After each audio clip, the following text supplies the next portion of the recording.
رحمن يا رحمن ساعدني يا رحمن اشرح صدري قرآن. Beberapa amalan. Menurut saya amalan ini rata-rata sudah ditahu oleh orang dan hafal. Tapi cukup banyak yang melalaikan. Tidak menyadari amalan yang sederhana ini dianugerahkan oleh Allah dengan pahala yang amat-amat besar. Yang pertama, bacaan Al-Quran. Banyak orang yang malas membaca karena tidak bisa baca atau alasan tidak mengerti artinya. Daripada saya baca tak faham artinya, mendingan tak usah baca. Itu bisikan syaitan. Yang membisiki seperti ini adalah syaitan. Buat apa kamu baca? Kan kamu tak faham. Mendingan tak usah baca. Supaya kita meninggalkan bacaan Al-Quran. Sedangkan dijanjikan oleh Allah SWT dan juga Rasulullah SAW, setiap satu huruf 10 kebaikan. Bukan setiap amal. Semua hitungannya dengan amal. Salat 5 waktu dapat pahala 50. Salat duha dapat pahalanya. Salat qiyamul lail ada pahalanya. Sunnah fajar sebelum azan, sudah azan sebelum salat, itu pahalanya sama dengan dunia dan seisinya. Seluas dunia dan seisi. Ini sunnahnya. Kira-kira gimana yang wajib? Rasulullah SAW bersabda di hadis yang sahih, la aqulu alif lam mim harf, walakin alifun harf wa lamun harf wa mimun harf.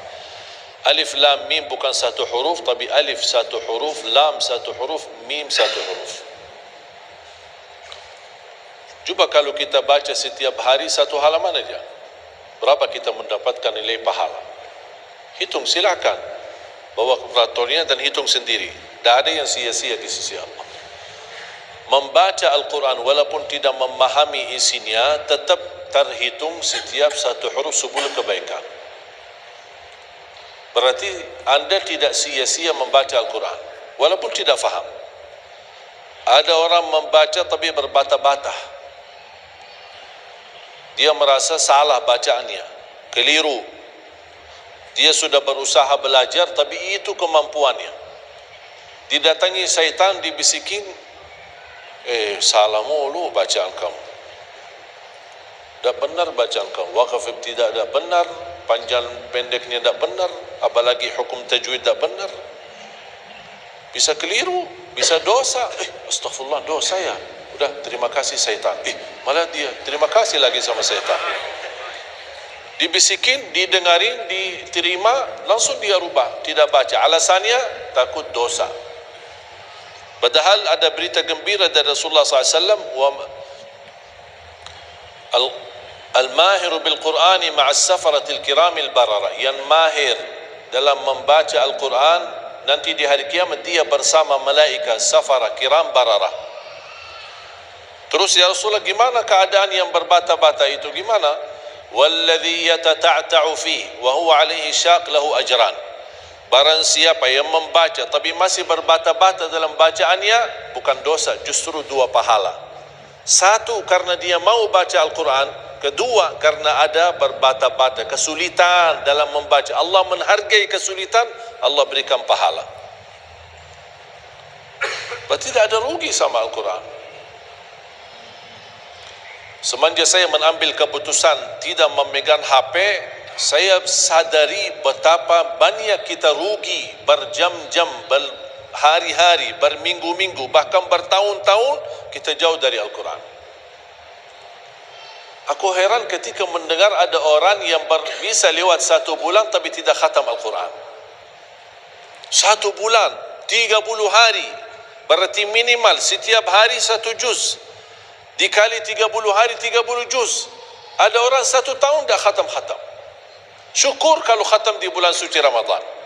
Satu kali. Habis Ramadan, dia tutup Al-Quran. Mohon maaf, ketemu lagi di tahun depan. Pas Ramadan lagi. Ini keadaan kita. Makanya orang berkata, negeri kita bermasalah terus, negeri kita politiknya begini, negeri kita selalu ada ini. Perbuatan tangan kita. Di mana kita jauh hubungan kita sama Allah, Allah hantarkan musibah. Sampai kita sadar memperbaiki hubungan kita sama Allah. Salatnya, Qur'annya, ibadahnya. Itu kunci memudahkan dan mengatasi semua masalah. Silahkan rubahkan pemimpinnya berkali-kali, rubahkan aturan negaranya berkali-kali, tidak akan bisa terjadi kebaikan kecuali hubungan kita dari Allah Subhanahu Wa Taala. Semakin baik hubungan kita, semakin dekat Allah yang urus. Tapi kalau kita mengurus sendiri dan kita jauh dari Allah, ya silahkan. Kata Allah, silahkan. Wakaltuhu ila nafsi, aku tinggalkan dia untuk dirinya sendiri.